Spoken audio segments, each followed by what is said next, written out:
Bueno, pues buenas a todos y bienvenidos a vuestra casa de Fórmula 1 y bienvenidos a un nuevo vídeo en el cual vamos a seguir comentándoos todas las novedades que han surgido. Tenemos muchas cosas de las que hablaros en el día de hoy y todos los temas que os vamos a comentar van a estar detallados en la descripción del vídeo por si queréis saltaros algún tema y pasar directamente a vuestro momento de elección. Dicho todo esto, vamos a arrancar y vamos a comenzar hablando acerca del equipo McLaren y vamos a hablar acerca de unas palabras que me han parecido bastante interesantes que ha dado uno de los pilotos de simulador que tiene McLaren, que además es español. Muchos de vosotros los conoceréis porque incluso llegó a estar en una sesión de Fórmula 1. Es un piloto muy exitoso, es Dani Juncadella, que para que no lo supierais, Dani Juncadella es piloto de simulador también, entre muchas otras cosas que hace, del equipo McLaren, y ha hablado acerca del rendimiento actual de McLaren, que todo el mundo seguimos alucinando con lo que ha sido capaz de hacer McLaren en la época reciente. Recordemos, hace 14 meses estaban sufriendo por entrar a Q1, a hoy en día son el mejor coche, y esto es efectivamente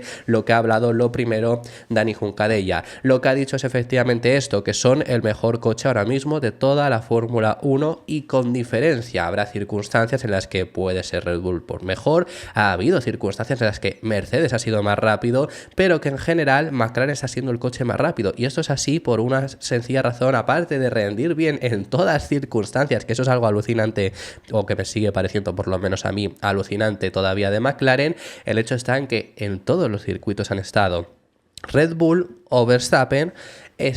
Ha estado en la gran mayoría de circuitos, pero cuando el Red Bull ha fallado demasiado, como fue por ejemplo Mónaco, no estuvo. Pero es que no ha llegado McLaren a fallar tanto como falló Red Bull en Mónaco. Ya te demuestra efectivamente que están un pasito por delante. Y efectivamente lo que dice Dani Juncadella es que hace un par de carreras sí que podía haber todavía dudas, porque además, recordemos, esto no lo dice él, pero lo añado yo, que ha habido muchas carreras que han desperdiciado, muchas carreras que podrían haber ganado, no lo han hecho. Entonces había mucha gente que seguía dudando, a lo mejor no son el mejor coche, pero que efectivamente lo que dice Dani es que ya no hay duda por parte de nadie. Los dos son muy buenos, partamos de esa base, hablando acerca aquí de Norris y de Piastri. Son muy talentosos y muy buenos dando feedback. Oscar es más simple, más talento natural, también aquí yo añado más simple pues porque también tiene menos experiencia, y a Lando le gusta jugar más con el volante, es algo que también veíamos mucho con Hamilton.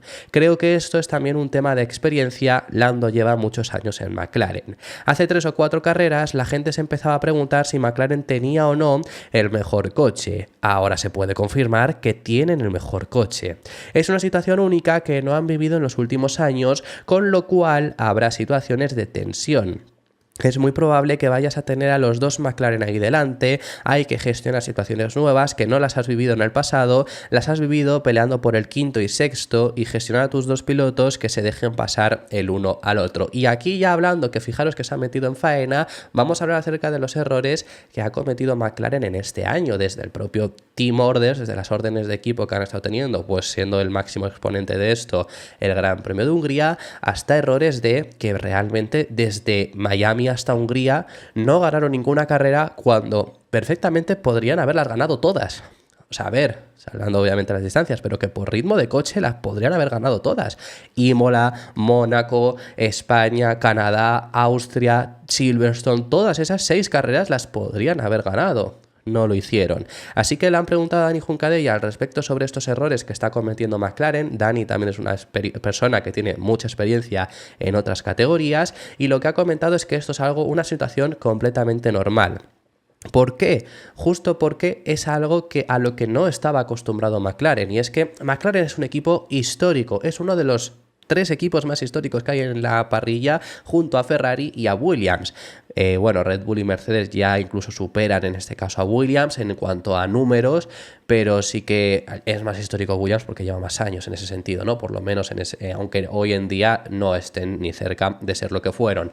Pero McLaren, el punto está en que tampoco estaba cerca de ser lo que fueron, que McLaren hace 14 meses le costaba pasar por Q1, y más allá de que hace 14 meses les costase, realmente la última etapa fuerte de McLaren antes de la actual había sido esos últimos años de Hamilton-Button entre 2010, que fue cuando llega ya Button, 2010-2012. 2013 también son un poco competitivos, 2014 no fueron del todo competitivos, y ya a partir de 2015 es la caída total de McLaren. Y el punto está en que la McLaren actual no tiene a nadie que fuese ya exitoso con McLaren, y aunque lo hubieran sido, han pasado tanto tiempo ya siendo un equipo de zona baja, zona media, que no estaban acostumbrados a pelear por estas posiciones. Y aunque sea casi lo mismo, porque es lo mismo pelear contra un equipo si estás de igual a igual por una quinta posición que por la primera, no es lo mismo el nivel de tensión que hay. Cuando estás peleando por la quinta posición, tienes más tiempo para pensar, no es tanta tensión, no es tanta exigencia que puedes llegar a tener, y es más difícil cometer incluso errores. Cuando estás peleando por la primera es mucho más fácil cometer errores. Entonces por eso comenta Dani Juncadella que es normal los errores que han cometido, porque era una situación completamente nueva que además les llegó de sopetón a McLaren casi sin esperarla, y por ese motivo es por el que se han cometido errores. Ahí es donde aparecen los errores que desde el sofá se ven muy claros. Eso es muy difícil de gestionar desde dentro.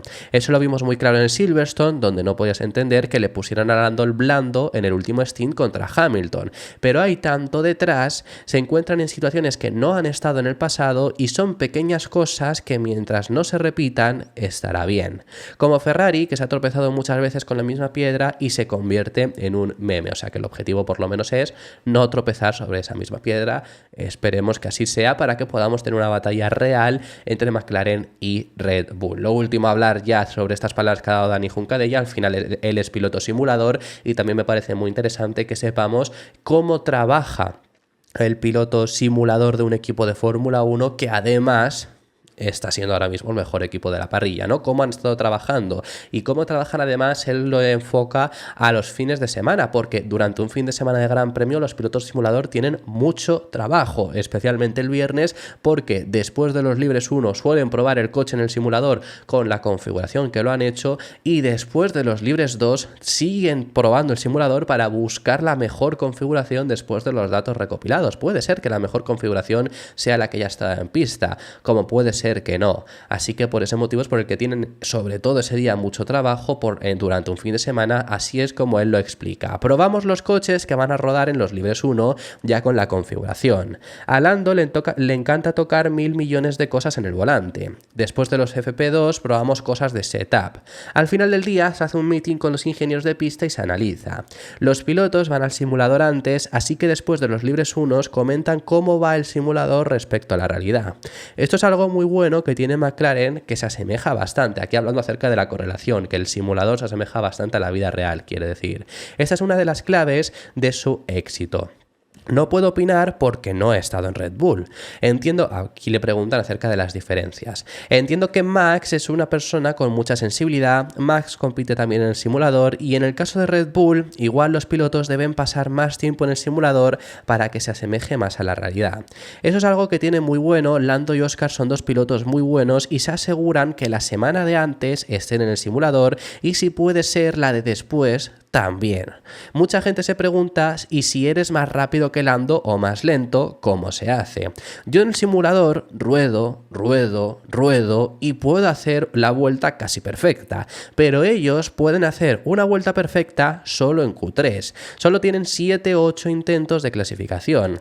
Están haciendo las cosas muy bien, hay gente muy buena, gente con mucha energía, han pasado a ser el penúltimo coche en la primera carrera de 2023 a ser el mejor coche a día de hoy, así que es un chute de alegría. Bueno, pues ya cierra diciendo otra vez eso, ¿no? Pero eso también me parece interesante, de cuando le preguntan si eres más rápido que Norris en el simulador, dice, a ver, claro, porque él puede rodar 20.000 vueltas, pues en alguna va a ser al final mejor porque le va a salir la vuelta perfecta, pero que el punto complicado es lo que hacen los pilotos de Fórmula 1, que sobre todo tienen que rendir en clasificación, y en clasificación tienes, pongámosle, en el mejor de los casos esas 7 vueltas, o 8 en el mejor de los casos, que en muchas ocasiones van a ser 6 si llegan a ser 6, porque ese tipo de pilotos, pues me refiero, pues los McLaren, que a Q3 van a llegar seguro, pues hacen 2 en Q1, 2 en Q2 y 2 en Q3, que eso suponen 6, pero es que a lo mejor no llegan ni a hacer 6. Bueno, pero que eso es efectivamente lo más complicado.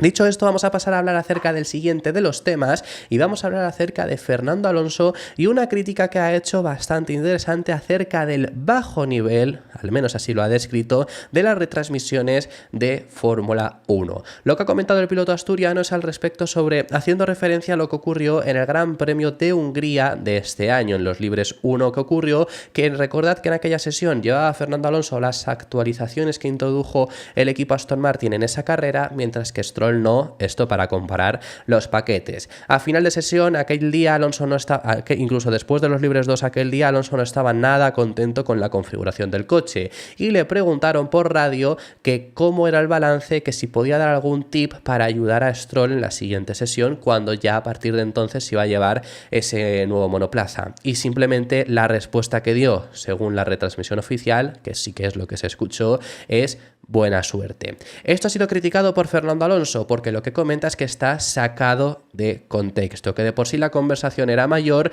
y que además en sí el problema está en que habían estado probando diferentes configuraciones y que simplemente dio esa respuesta, pero que no es que estuviese cabreado como pareció, que parecía que estaba Alonso cabreado con el nuevo paquete de mejoras. No era ese el caso, sino que simplemente como habían probado tantas configuraciones, a lo que se refería es pues buena suerte a encontrar la configuración que sea la correcta, pero que no hubo ningún problema, que fue más un error, por así decirlo, o una sacada de contexto de la realización. Sí, responde cuando le preguntaban a si estuvo cabreado ante esto. Estuvimos jugando un poco con algunas opciones de la puesta a punto. No es que yo estuviera descontento o Lance lo estuviera. Creo que la realización puso algunos comentarios por radio, como siempre, de muy bajo nivel. Y no es la primera vez que Alonso critica esto, no es la primera vez que Alonso critica algo, obviamente, por supuesto que no, pero la realización es, ya yo recuerdo además una vez que lo criticó bastante duro, que fue en el pasado Gran Premio de Japón del año pasado, donde criticó porque simplemente estaba teniendo una conversación con su ingeniero, la cual, bueno, pues es habitual, quiero decir, Aston Martin en aquel Gran Premio, el Japón de 2023, se equivocaron de estrategia y eso provocó que Alonso tuviese una... ya no peor posición, porque realmente quedó noveno y las aspiraciones en aquel Gran Premio yo recuerdo que era quedar noveno, pero quedó mucho más lejos del grupo contra el que podría haber quedado porque la estrategia no fue la correcta. Y por radio, pues su respuesta fue la que fue una respuesta dura, una respuesta de un piloto pues cabreado, como vemos en muchas ocasiones entre los pilotos, ¿no? Pero a Alonso se le criticó bastante por aquella radio y él salió a decir que eso había sido sacado de contexto adrede para dar también ese morbo, por así decirlo, y ya entonces lo criticó. Entonces aquí Alonso ya es lo que dijo en su día y yo os lanzo la pregunta. ¿Vosotros creéis, viendo esta crítica que hace Alonso, que la FOM debería de dejar de retransmitir las conversaciones por radio entre pilotos y sus equipos? Yo mi respuesta es clara. Y es que no, o sea, en absoluto, que yo entiendo lo que dice Alonso, yo entiendo esa crítica, yo entiendo que hay muchas veces que estará sacado de contexto porque no tenemos todos los datos, pero es que es un elemento buenísimo. Sí que es verdad, la crítica, esto ya no solo lo ha dicho Alonso, esto yo creo que se lo he escuchado también decir a Max Verstappen, en el hecho de somos deportistas de alto nivel que en el momento de mayor tensión tenemos un micrófono en la boca, entonces es algo que no ocurre en el fútbol, por ejemplo, que si viéramos en el fútbol pues se dirían mil y un tacos y saldrían o cosas por el estilo, que por ejemplo se les había pedido a los pilotos que dejasen de decir palabrotas y los pilotos han negado obviamente por esto. Bueno, que esto es así obviamente, pero es que es un atractivo gigantesco. Es que yo voy a más. Después de 2021, en 2021 se probó una cosa que se quitó ese año al final de temporada, se acabó quitando. Se quitó por lo que se quitó, por toda la tensión que hubo, porque es que hasta se usó en la última vuelta de aquella carrera. Creo que ya sabéis por dónde voy, pero ese año se introdujeron las conversaciones con la FIA, entre los equipos y la FIA, y eso era mágico. Cuando Toto Wolff gritándole a Michael Masi, esto no está bien, es que era histórico. Quiero decir que yo ese tipo de cosas, yo entiendo que eso se acabe quitando. Ese año se quita pues porque fue muy mal año para probar ese tipo de... Si se llega a probar en 2022, lo mismo hoy en día seguiríamos teniendo esas conversaciones con la FIA, pero yo es que conversaciones por radio, conversaciones por la FIA, yo lo veo atractivo, que será verdad, que de verdad se saca de contexto y de verdad al piloto que le perjudique pues no le va a gustar, pues lo siento mucho, pero yo creo que desde luego en absoluto se me ocurriría quitarlo. Y dicho esto, vamos a pasar también a hablar acerca del último tema que tenemos que comentaros en este vídeo y finalizamos. Tenemos que hablar acerca de unas palabras que ha dado Stefano Domenicali. ¿Qué es lo que ha dicho el CEO de la Fórmula 1? Que recientemente además trajimos una unas palabras en las que hablaba acerca del calendario y querer anunciar nuevas sedes.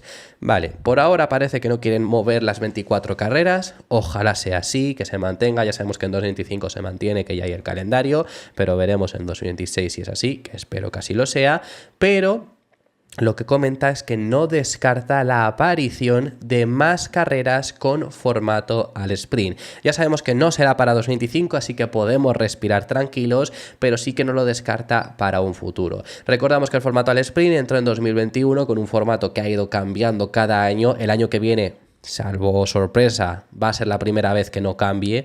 Que este formato, el de este año, bueno, no está ni del todo mal, pero es que al final está sustituyendo libres 2 y libres 3 por una clasificación y por una carrera. La verdad que es terrible. Pero bueno, este año por lo menos dentro de malo no afecta tanto. Pero se introdujo en 2021 y se empezaron con 3 carreras al sprint. Se querían duplicar ya el número de sprints para el año siguiente, pero no se aceptó por parte de los equipos, así que se mantuvieron 3 y ya a partir de 2023 sí que ha habido 6. Es lo mismo en 2024 y será lo mismo en 2025. Pero el objetivo sigue siendo aumentar este número de las carreras con formato al sprint. La Fórmula 1 sigue creyendo en este formato, siguen insistiendo en que es atractivo, que yo sigo diciendo lo mismo. A ver, atractivo, obviamente para el público general es más atractivo una carrera al sprint que unos libres. Bueno, es que los libres 3 suele ser la peor sesión en sí del fin de semana, pero es más atractivo, obviamente, pues entonces una carrera. Obviamente es más atractivo también una clasificación el viernes en lugar de los libres 2 que unos libres 2, pero es que los libres 2 son necesarios, pero es que los libres 3 son necesarios, entonces al final ese es el punto. Sí, ¿es más atractivo para el espectador? Pues sí, obviamente es más atractivo que el hecho de ver simplemente a los pilotos rodar, sobre todo con poca información, que este es el problema. Para mí es que creo que, mira que hemos hablado de la retransmisión, por ejemplo, pues esto sí que es una crítica que yo haría. Los libres están muy mal retransmitidos, porque cuando se hace simulación de clasificación está bien, porque bueno, pues vale, pues se puede ver fácilmente, pero cuando están haciendo simulación de carrera nos tendrían que dar más datos. Este año sí que nos están poniendo el dato de más o menos current stint, nos ponen así, y nos ponen las vueltas que llaman de neumático y el tiempo medio que están haciendo hasta ese momento, pero es que es insuficiente y ahora están empezando a hacerlo, que no está mal, es insuficiente para entender al final qué es lo que están haciendo los equipos. Creo que la cosa es que nos dieran más datos de una forma más fácil. Porque tú puedes tener el live timing, tú puedes tener luego el multiviewer, que es una muy buena herramienta esta, os recomiendo que la descarguéis si pagáis también el live timing, porque tiene un montón de cosas que no tiene el live timing oficial de la Fórmula 1 y se puede ver mucho mejor. Y puedes ver muchas cosas, pero es que no te enteras si no tienes este tipo de herramientas. Pero no te enteras ni del neumático que están llevando, salvo que lo comente Lobato, que luego se equivocan de cada 3 veces, se equivocan 2, pues entonces esa es otra cosa. Pero no es una crítica en este sentido a Lobato, pero que es que les ocurre. Entonces el punto está en que los libres sería una sesión muy visible, seguramente, si fuera que lo hicieran más visible. Y es una sesión necesaria para ver un mejor en sí espectáculo, porque al final los equipos van a poder optimizarlo lo mejor posible. Va a ocurrir al final, si no, que como solo se puede hacer un libres 1 y luego ya empiezas con clasificación y con carrera, que es que va a haber veces que equivoques y es que no merezca la pena de por sí correr, porque no vas a poder tener un buen rendimiento. Así que bueno, simplemente esto es una crítica, que la crítica de siempre al formato al sprint, pero Domenicali no descarta que se puedan hacer más al final por estos motivos. Sí, ¿por qué no? Yo diría que esto es genial porque mantiene la tensión todos los días, hablando acerca de todos los días del fin de semana. Esto es algo que discutiremos en el futuro. Ahora, digamos, vamos a ver cómo este año con el sprint, con la forma en que tenemos y ver cómo vamos. Pero es un punto de discusión seguro. Luego a mí ya me surge también la duda, es que no sé, de los formatos que se han probado, no sé cuál es el mejor, sinceramente. No sé si el actual es el mejor. Es que yo hay veces que llego a pensar que el mejor al final era el primero. El de clasificación el viernes, carrera de sprint el sábado y carrera larga el domingo. Pero claro, yo no quiero que la carrera de sprint decida el orden de salida de la carrera y tampoco quiero entonces unos libres 2 ahí sueltos el sábado que no sirven para nada porque no se podía cambiar la configuración. Es que es muy complicado, es que está muy mal hecho. Vamos, yo diría, a mí lo que se me ocurre, algo similar a lo que tiene MotoGP, pero tampoco me gusta gusta porque pierde valor para mí la clasificación, en sentido de, al final, si después de la clasificación está la carrera al sprint, el sábado va a ser sprint, no va a ser la clasificación. Entonces también pierde valor. Sí que, claro, una solución a el formato aquel que había primer año era, en lugar de que la carrera al sprint decidiese el orden de salida del domingo, que eso era un horror, que lo decidiese también la carrera de la clasificación. Pero es que no sé cuál es un mejor formato, porque es que el actual es lo que os he dicho, sustituir libres 2 y libres 3, que libres 3 es la sesión más insignificante el fin de semana. Pues lo mismo que os decía de poner clasificación y carrera al sprint como MotoGP, pierde valor la clasificación. La carrera al sprint, ¿quién habla de la carrera al sprint? Salvo que haya ocurrido algo gigantesco. El sábado hablamos de cómo han quedado en clasificación. Quiero decir, hacemos el resumen de la carrera del sprint, por supuesto, luego hacemos el resumen de la clasificación y el vídeo post es la clasificación. No hablamos de la carrera del sprint, salvo que haya ocurrido, como digo, algo tocho. Así que bueno, simplemente comentaros esto, que la Fórmula 1 sigue sin descartar el hecho de que aparezcan más carreras con el formato del sprint. No sería raro que a lo mejor en el 26, bueno, a lo mejor el 26 no, por ser un nuevo año de reglamento, pero que pronto lleguemos a ampliar a 9 carreras al sprint, pues sería algo que factiblemente se puede llegar a ver dentro de poco.